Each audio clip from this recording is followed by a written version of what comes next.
My friends, those who are from outside the country or those who are from outside Tamil Nadu, I must inform you that you are in a land which is exceedingly hospitable, which is immensely rich in its culture, tradition, literature, philosophy. This place, the Tamil Nadu, Tamil people, Tamil literature, Tamil culture is several thousand years old. It goes way beyond the common era.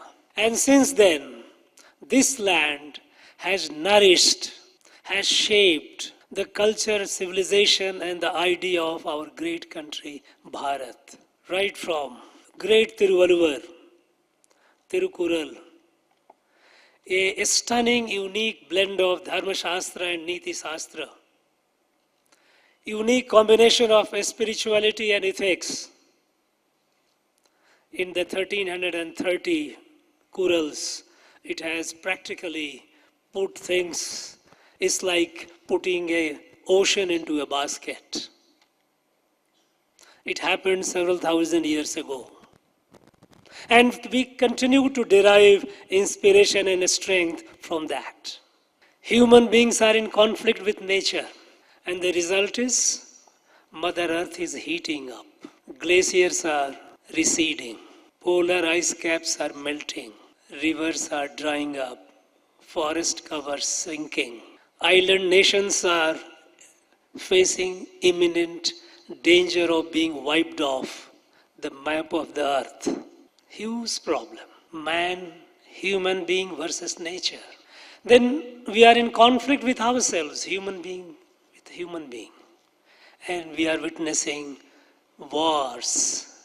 Numerous wars, some visible and many more invisible. The conflict of conflicting ideologies, conflicting interests. We have problem of poverty.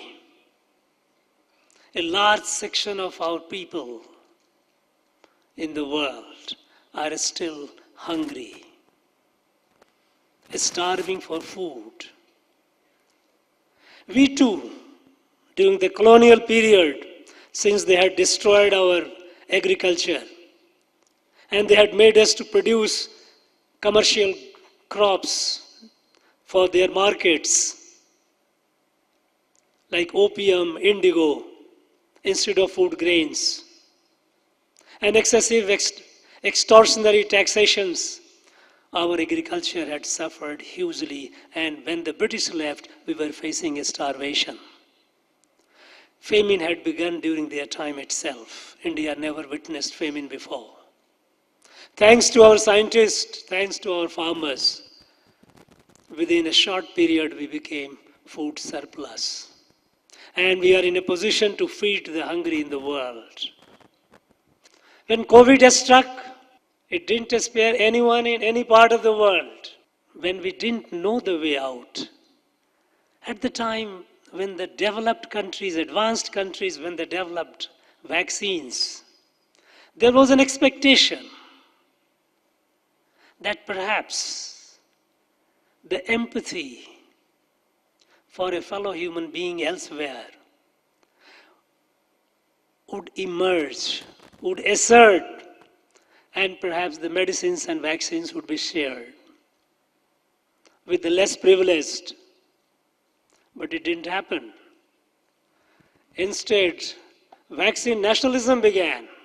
People started hoarding, those countries started hoarding more than their need, and raising the price of the vaccines. It was in that background, in that backdrop, that thanks to our scientists, that when we invented vaccine, and now the world has accepted, though at the beginning, out of disbelief or out of whatever be the reason, disbelief in our capability or so, they raised a lot of suspicion over it. But today, the world has accepted that our vaccine is among the best in the world. And when we, thanks to our scientists, when we invented the vaccine, we shared the vaccine with the needy people in over 150 countries in the world.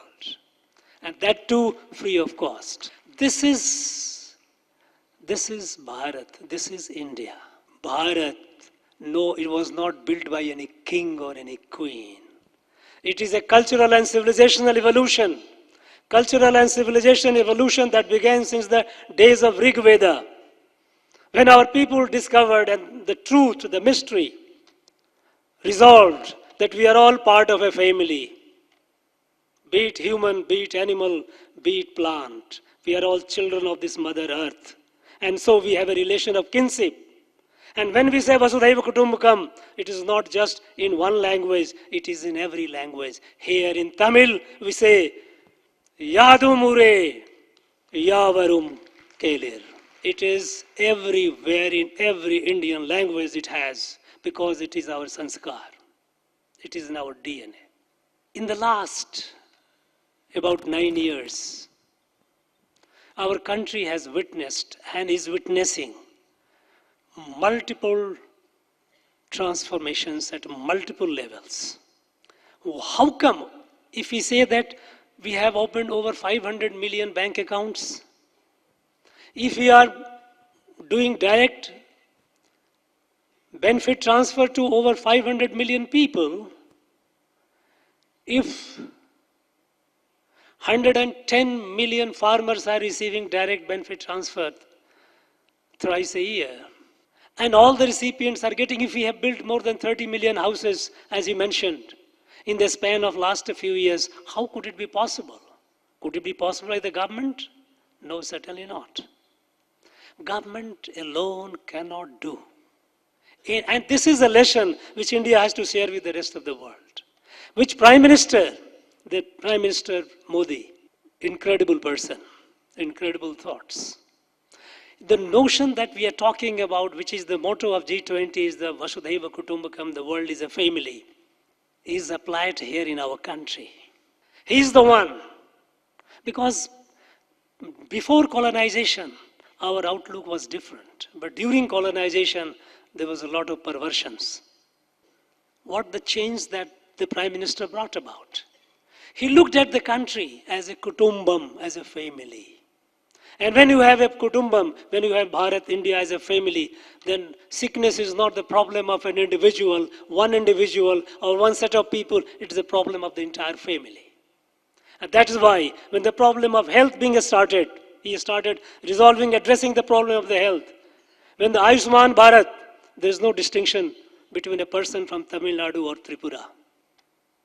Every citizen of this country who is below a certain level of economic status is eligible and has access to Ayushman Bharat.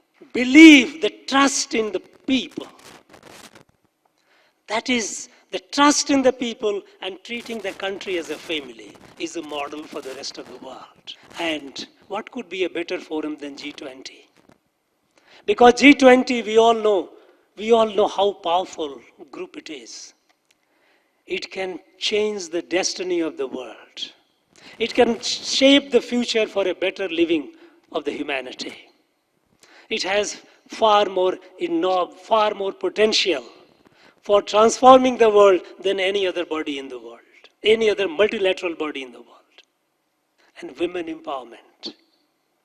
In our country, we had more than 90 million self-help groups. Over 90 million self-help groups, and overwhelming majority of such self-help groups are women-led. How the women are transforming their lives, the lives of their families, and lives of the society and the country. You got the happy news that we have more number of women than men. We, for very, very long time, we thought we were carrying.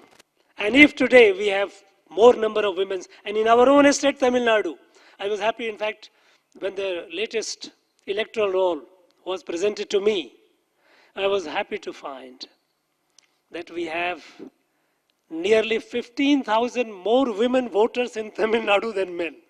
We have nearly 6 crores 30 lakh voters, approximately. and we have 15,000 more women.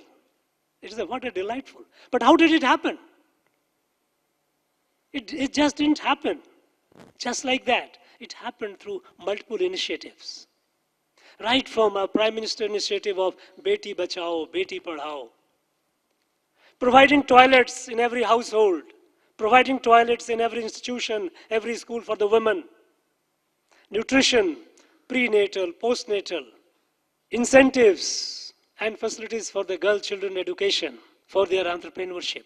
Today, our women are doing incredible, achieving incredible feats in the field of entrepreneurship.